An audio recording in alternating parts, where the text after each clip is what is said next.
देवता भी हमारी परीक्षा ले रहा है और द्रोणाचार्य एकेडमी के सभी पदाधिकारी भी हमारी परीक्षा ले रहे हैं। लेकिन मुझे विश्वास है कि हम सब नन्हे मुन्ने इस देश का भविष्य हैं और जो भविष्य को संवारने वाला भविष्य है वो निश्चित रूप से विजयी होगा। इस कार्यक्रम के मंच पर उपस्थित उत्तराखंड सरकार में पूर्व मंत्री श्रीमान स्वामी यतीश्वरानंद जी, अन्य अलग अलग क्षेत्रों में दायित्व लेकर काम करने वाले सभी ज्येष्ठ श्रेष्ठ कार्यकर्ता, श्रद्धेय मातृशक्ति एवं प्रिय फुटबॉल को अपने सामने लक्ष्य रखकर उसको खेलने के लिए और केवल स्वयं नहीं खेलना तो देश के लिए खेलने का एक भाव लेकर आए प्रिय सभी खिलाड़ियों, एक छोटा सा प्रसंग सुनाऊंगा। मैं आपकी परीक्षा नहीं लूंगा। भारत और जापान से पहले भारत आजाद हो गया, जापान थोड़ा बाद हुआ और हमको पता है कि जापान के शहरों में नागासाकी, हिरोशिमा शहर जैसे शहरों के ऊपर ये परमाणु बम से अटैक हुआ था। आज भी वहां जो पैदा होने वाली पीढ़ियां हैं वो कैसे पैदा होती है, अर्थात वो जापान खत्म जैसा ही हो गया था आर्थिक दृष्टि से। आज हम 75 वर्ष हमारे देश को भी हो गए, हम भी अपना ये अमृत काल मनाने के लिए शुरू किए हैं। तो 75 वर्षों में भारत और जापान दोनों की जब हम तुलना करते हैं तो जापान हमसे कई गुना आगे है। तो वो क्यों आगे है, ये हम छोटे छोटे बच्चे हैं, हमको जरा खिलाड़ी हैं, हमको ध्यान में आना चाहिए। वो इसलिए आगे हैं, वो एक छोटा सा प्रसंग है। एक भारत के सन्यासी जापान की यात्रा पर थे। वहां एक कॉलेज में ऐसे ही जैसे हम यहां कॉलेज के प्रांगण में बैठे हैं तो वहां कुछ विद्यार्थी फुटबॉल का ही शायद वो मैदान था, वो फुटबॉल खेल रहे थे। उनको बड़ा आनंद आया, क्योंकि भारत तो प्रारंभ से ही खेलों की जननी रहा है और साधन के बिना आज जितने प्रकार के खेल आ गए वो संसाधन नहीं है तो खिलाड़ी खेल नहीं सकता। हमारे यहाँ तो डंडा हाथ में लेकर उसी को साधन बनाकर हमने खेल खेलना शुरू किया, उसी में से ये हॉकी निकल कर आ गई। तो स्वामी जी को आनंद आया, वो खेल देखते रहे, बहुत अच्छा खेल रहे थे खिलाड़ी। खेल खत्म होने के बाद स्वामी जी ने विद्यार्थियों को इकट्ठा किया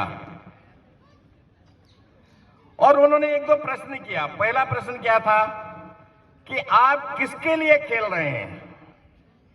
तो आपसे भी ये प्रश्न है, उत्तर मैं आपसे नहीं मांगता, इसका उत्तर आप अपने मन के अंदर रखिए। तो उन खिलाड़ियों में से उत्तर आना चाहिए था कि हम अपनी टीम को जिताने के लिए खेल रहे हैं। लेकिन आपको आश्चर्य होगा, वो पक्ष और विपक्ष दोनों टीमों के प्रत्येक खिलाड़ी का एक ही उत्तर था कि हम देश के लिए खेल रहे हैं। किसके लिए खेल रहे हैं, तेज बताइए, किसके लिए खेल रहे हैं। तो वहां छोटे से लेकर बड़े तक वहां का प्रत्येक नागरिक जब देश को प्रथम नंबर पर रखता है तो उसका दुनिया के अंदर एक स्वर्णिम काल आता है। उसके बाद उन्होंने एक अगला प्रश्न किया कि अगर तुम देश के लिए खेल रहे हो तो तुम्हारे देश पर तुम्हारे भगवान, जापान के अंदर कौन से आराध्य उनके भगवान हैं, कौन से बताओ अभी, किससे से आवाज आई है, भगवान बुद्ध। कि अगर भगवान बुद्ध जापान पर आक्रमण करने के लिए अपनी सेना लेकर आ जाएं तब तुम क्या करोगे। तो अभी आपसे मैं प्रश्न करूं कि भगवान कृष्ण या भगवान राम कोई आक्रमण करने के लिए, हमको विजय प्राप्त करने के लिए अपनी सेना लेकर आ जाएं तो हम क्या करेंगे। कोई खड़ा होकर बता सकता है कि हम क्या करेंगे। तो खैर आप उत्तर मत दीजिए।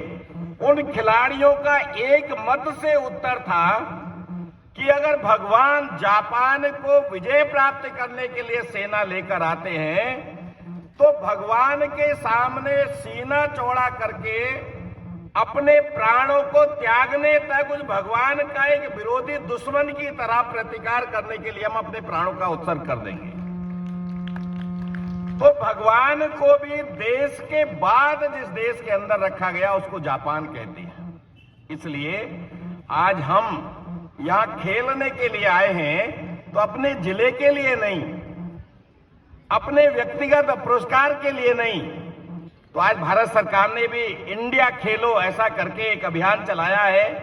भारत के जो छोटे छोटे खेल हैं उन खेलों को प्रोत्साहन देने के लिए अनेक प्रकार की स्कीम चलाई है। तो उसके आगे लगाया है इंडिया खेलो अर्थात भारत खेलो। तो जब भारत खेलेगा तो केवल मैदान में नहीं खेलेगा, वो जीवन के प्रत्येक क्षेत्र में भारत का नाम करने के लिए उसके मन के अंदर एक संकल्प का जागृत होगा और भारत के लिए मैं खेलने वाला खिलाड़ी बनूंगा। अर्थात केवल फुटबॉल नहीं, जीवन के हर क्षेत्र में भारत की उन्नति करने के लिए मैं खेलूंगा, ऐसा खिलाड़ी बनूंगा। ऐसा खिलाड़ी बनने का संकल्प लेकर हम यहां से जाएं। मेरी आपको बहुत बहुत शुभकामनाएं।